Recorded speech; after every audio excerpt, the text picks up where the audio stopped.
അസ്സലാമു അലൈക്കും വറഹ്മത്തുള്ളാഹി വബറകാതുഹു. അൽഹംദുലില്ലാഹ് വസ്സലാത്തു വസ്സലാമു അലാ അഷ്റഫി റസൂലില്ലാഹ് വഅലാ ആലിഹി വസഹ്ബിഹി അൽഫായിസീന ബിറിദല്ലാഹ് അമ്മാ ബഅദ്. പ്രിയമുള്ളവരെ, 10/1/2025 അൽ വഫാഉ ലിസ്സൗജ എന്ന ശീർഷകത്തിൽ സഹധർമ്മിണിയോടൊപ്പം ചേർന്നു നിൽക്കാൻ പറഞ്ഞുകൊണ്ടാണ് UAE ഔഖാഫ് പ്രസിദ്ധം ചെയ്ത ജുമാ ഖുതുബ.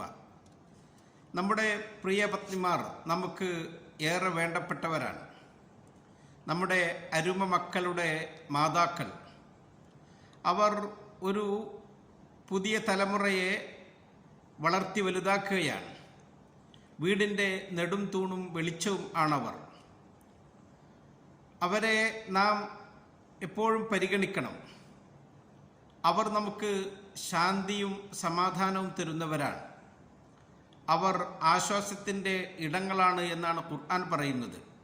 വമിൻ ആയാതിഹി അൻ ഖലഖലകും മിൻ അൻഫുസികും അസ്വാജൻ ലിതസ്കുനു ഇലൈഹാ വജഅല ബൈനകും മവദ്ദത്തൻ വറഹ്മ. അല്ലാഹുവിൻ്റെ ദൃഷ്ടാന്തങ്ങളിൽപ്പെട്ടതാണ് നിങ്ങളുടെ ശരീരങ്ങളിൽ നിന്ന് അവൻ നിങ്ങൾക്കുള്ള ഇണകളെ സൃഷ്ടിക്കുക എന്നത്. ആ ഇണകളിൽ നിങ്ങൾ ശാന്തി അടയാൻ വേണ്ടി നിങ്ങൾക്കിടയിൽ അവൻ സ്നേഹത്തെയും കാരുണ്യത്തെയും ആക്കിയിരിക്കുന്നു. നമ്മുടെ ഭാര്യമാരോട് നാം ഇടപഴകുന്നതിൽ നാം ഏറെ ആത്മാർത്ഥതയുള്ളവരാകണം. അവരോട് നാം എപ്പോഴും ഔദാര്യം കാണിക്കണം. അവരും നമ്മളും തമ്മിലുള്ള ഉടമ്പടി ഏറെ ഫലവത്തായതാണ്. ഖുർആൻ പറഞ്ഞല്ലോ, വഅഖദ്ന മിൻകും മീസാഖൻ ഗലീദ. അവർ നിങ്ങളിൽ നിന്ന് ഏറെ ഒരു ഫലവത്തായ കരാറാണ് ചെയ്തിട്ടുള്ളത്. ഭാര്യയോട് മാന്യമായി പെരുമാറുക, സഹധർമ്മിണിക്ക് ആവശ്യമായതൊക്കെ ചെയ്തു കൊടുക്കുക എന്നത് മാന്യന്മാരുടെ സ്വഭാവമാണ്. നമ്മുടെ ദീൻ നമ്മുടെ മേൽ നിർബന്ധമാക്കിയതുമാണ്. അങ്ങനെയാണ് ഒരു പുരുഷൻ പെരുമാറേണ്ടത്. നമുക്കതിൽ ഏറ്റവും നല്ല മാതൃക തിരുനബി സല്ലല്ലാഹു അലൈഹി വസല്ലമ തങ്ങളാണ്. അവിടുന്ന് അവിടുത്തെ ഭാര്യമാരുടെ സ്ഥാനവും പദവിയുമൊക്കെ അംഗീകരിച്ചു കൊടുക്കും. അവരോട് ഏറ്റവും നന്നായി പെരുമാറും. അവരെ വേദനിപ്പിക്കുകയോ വിഷമിപ്പിക്കുകയോ ഇല്ല. അവിടുന്ന് ഒരിക്കൽ പറഞ്ഞു, ലാ യഫ്റഖു മുഅ്മിനുൻ മുഅ്മിനത്തൻ ഇൻ കരിഹ മിൻഹാ ഖുലുഖൻ റളിയ മിൻഹാ ആഖർ. ഒരു ഭർത്താവും ഒരു ഭാര്യയെ കോപിപ്പിക്കരുത്. ഒരു മുഅ്മിൻ മറ്റൊരു വിശ്വാസിയെ കോപിപ്പിക്കരുത്. ഇൻ കരിഹ മിൻഹാ ഖുലുഖൻ റളിയ മിൻഹാ ആഖർ. അവരിൽ നിന്ന് നമുക്ക് ഇഷ്ടപ്പെടാത്ത ഒന്ന് കണ്ടാൽ ഇഷ്ടപ്പെടുന്ന എത്രയോ സ്വഭാവങ്ങൾ വേറെയുണ്ട്. നബിതങ്ങൾ അവരോടുള്ള സ്നേഹം പ്രകടിപ്പിക്കും, അത് പറയുകയും ചെയ്യും. ഒരിക്കൽ അവിടത്തോട് ചോദിക്കപ്പെട്ടു, മൻ അഹബ്ബുന്നാസ് ഇലൈക്, തിരുദൂതരെ അങ്ങേക്ക് ഏറ്റവും പ്രിയപ്പെട്ടവർ ആരാണ്? അവിടുന്ന് അതിന് പറഞ്ഞ മറുപടി, ആയിഷത്തു, എനിക്ക് ഏറ്റവും പ്രിയപ്പെട്ടവൾ ആയിഷയാണ്. അവിടുന്ന് നമുക്ക് മാതൃകയല്ലേ? ആ പെരുമാറ്റമല്ലേ നമ്മളിലും ഉണ്ടാവേണ്ടത്? നാം നമ്മുടെ ഭാര്യമാരുടെ മനസ്സിനെ സന്തോഷിപ്പിക്കണം. അവരോട് നല്ല വർത്തമാനങ്ങൾ പറയണം. അവർക്ക് നല്ല ഹദിയകളൊക്കെ കൊടുക്കണം. അതാണ് മുആശറത്ത്, അവരോടുള്ള നല്ല ജീവിതം എന്നതിൻ്റെ അർത്ഥം. ഖുർആൻ പറഞ്ഞത് വആശിറൂഹുന്ന ബിൽ മഅറൂഫ്, നിങ്ങൾ മാന്യമായ രീതിയിൽ അവരോട് ഇടപഴകി ജീവിക്കണം എന്നാണ്. നാം ആ ഭാര്യമാരെ ഒരിക്കലും വിഷമിപ്പിക്കാൻ പാടില്ല. അവരെ നിസ്സാരപ്പെടുത്തരുത്. അവരെ അവഗണിച്ച് കളയുകയും ചെയ്യരുത്. അവരുടെ ഓരോ വാക്കിനും നാം പ്രാധാന്യം കൊടുക്കണം. റസൂൽ സല്ലല്ലാഹു അലൈഹി വസല്ലമ തങ്ങൾ അവിടുത്തെ ഒരു യാത്രാ സംഘത്തെ മുഴുവൻ നിർത്തുകയാണ്. അവിടുത്തെ പ്രിയപ്പെട്ട പത്നിയുടെ ഒരു ആഭരണം നഷ്ടപ്പെട്ടത് കണ്ടെത്താൻ വേണ്ടി. മറ്റൊരവസരത്തിൽ അവിടുത്തെ കാൽമുട്ട് വെച്ചു കൊടുക്കുകയാണ്. ഭാര്യയ്ക്ക് ഒട്ടകപ്പുറത്ത് കയറാൻ വേണ്ടിയിട്ട് ആ കാൽമുട്ടിൽ ചവിട്ടിയിട്ട് തിരുനബി എത്രയാണ് അവരെ ശ്രദ്ധിക്കുന്നത്, എങ്ങനെയാണ് അവരെ പരിഗണിക്കുന്നത് എന്ന് നമ്മൾ ചിന്തിക്കണം. അല്ലാഹു സുബ്ഹാനഹു വ തആല നമ്മളോടത് പറഞ്ഞതാണ്. അവരുടെ മനസ്സിൽ നിങ്ങൾ ഒരിക്കലും വേദനിപ്പിക്കരുത്, അവരെ കോപിപ്പിക്കരുത്. അത് റബ്ബിന് ഇഷ്ടമില്ലാത്തതാണ് എന്ന് അല്ലാഹു തആല നമ്മളോട് പറഞ്ഞിട്ടുണ്ട്. ഭാര്യമാരോട് നന്നായി പെരുമാറണം. അവരെ എപ്പോഴും നാം ശ്രദ്ധിക്കണം. അത് നമ്മുടെ കടമയും ബാധ്യതയുമാണ്. ഭാര്യമാരെ വഞ്ചിച്ച് അന്യ സ്ത്രീകളോട് ബന്ധപ്പെടുന്നവർ, ചീത്തമാർഗങ്ങൾ സ്വീകരിക്കുന്നവർ, അത് പരസ്ത്രീ ബന്ധം. ഖുർആൻ പറഞ്ഞത് വലാ തഖ്റബുസ്സിന ഇന്നഹു കാന ഫാഹിഷത്തൻ വസാഅ സബീല. നിങ്ങൾ വ്യഭിചാരത്തോട് അടുക്കുക പോലും ചെയ്യരുത്, അത് ഏറ്റവും മ്ലേച്ഛമായതും ചീത്ത വഴിയുമാണ്.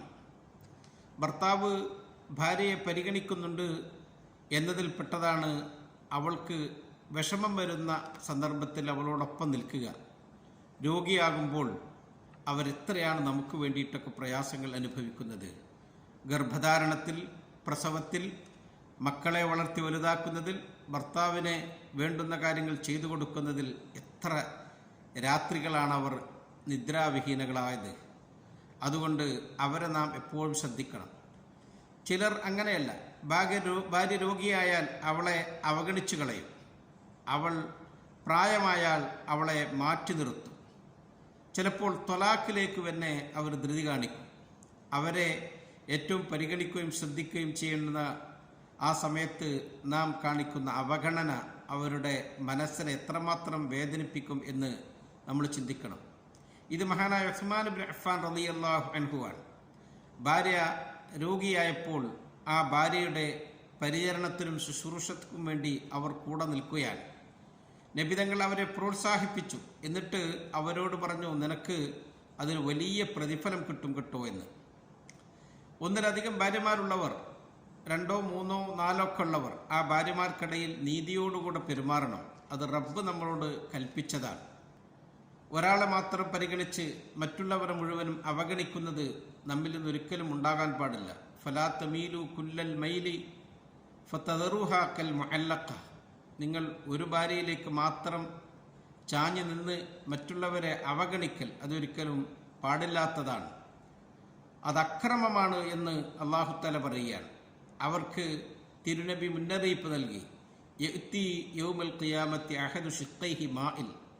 അവൻ അന്ത്യനാളിൽ വരുമ്പോൾ അവൻ ഒരു ഭാഗം തളർന്നവനായി അല്ലെങ്കിൽ ചെരിഞ്ഞവനായി കൊണ്ടിട്ടാകും അന്ത്യനാളിൽ മഹ്ശറിൽ വരിക എന്ന് തിരുനബി സല്ലല്ലാഹു അലൈഹി വസല്ലം തങ്ങൾ പറയുകയാണ്. നാം അഥവാ വേർപിരിയേണ്ടുന്ന സാഹചര്യം, ത്വലാഖൊക്കെ നിർഭാഗ്യവശാൽ സംഭവിച്ചു പോയാലോ, നാം അപ്പോഴും അവരെപ്പറ്റി നല്ലത് മാത്രമേ പറയാവൂ. വലാ തൻസവുൽ ഫദ്ല ബൈനക്കും. ഖുർആൻ നമ്മളോട് ഓർമ്മപ്പെടുത്തിയതാണ്. ചില ഭർത്താക്കന്മാരുണ്ട്, ത്വലാഖ് ചൊല്ലിയാൽ പിന്നെ ആ ഭാര്യയെപ്പറ്റി ഉള്ളതും ഇല്ലാത്തതുമൊക്കെ അങ്ങനെ പറഞ്ഞ് പ്രചരിപ്പിച്ച് നടക്കൽ. അതൊരിക്കലും നമുക്ക് നല്ലതല്ല. മക്കളെ കാണുന്നതിൽ നിന്ന് അവരെ തടയൽ. ഖുർആൻ പറഞ്ഞത് ഔ ഫാരിഖൂഹുന്ന ബിമഅറൂഫ്. നിങ്ങൾക്ക് പിരിയേണ്ടി വന്നാൽ അതും ഏറ്റവും മാന്യമായ രീതിയിലാകണം എന്നാണ് നമ്മളോട് ഖുർആൻ പറഞ്ഞിട്ടുള്ളത്. ഒരു ഭാര്യയെ പരിഗണിച്ചു, അവരെ ശ്രദ്ധിച്ചു എന്നതിൽപ്പെട്ടതാണ് വഫാത്തിൻ്റെ ശേഷവും മരണശേഷവും അവരെ ഓർക്കുക, ശ്രദ്ധിക്കുക എന്നത്. അവർക്ക് വേണ്ടി പ്രാർത്ഥിക്കുക, അവർ ചെയ്ത നന്മകൾ ഓർത്തെടുക്കുക. തിരുനബിയുടെ അടുക്കൽ ഒരിക്കൽ ബീവി ഖദീജ റളിയല്ലാഹു അൻഹയെപ്പറ്റി പറയപ്പെട്ടു. ഉടനെ അവിടുന്ന് പറഞ്ഞു, ഇന്നി ഖദ് റുസിഖ്തു ഹുബ്ബഹ. ഞാൻ ആ ഖദീജയിൽ നിന്നുള്ള സ്നേഹം എമ്പാടും അനുഭവിച്ചവനാണ്. ബീവിയുടെ നല്ല പ്രവൃത്തികൾ റസൂൽ സല്ലല്ലാഹു അലൈഹി വസല്ലം തങ്ങൾ എടുത്തു പറയും. ഒരിക്കൽ പറഞ്ഞു, ഖദ് ആമനത്ത് ബി ഇത് കഫർ ബിൻ നാസ്.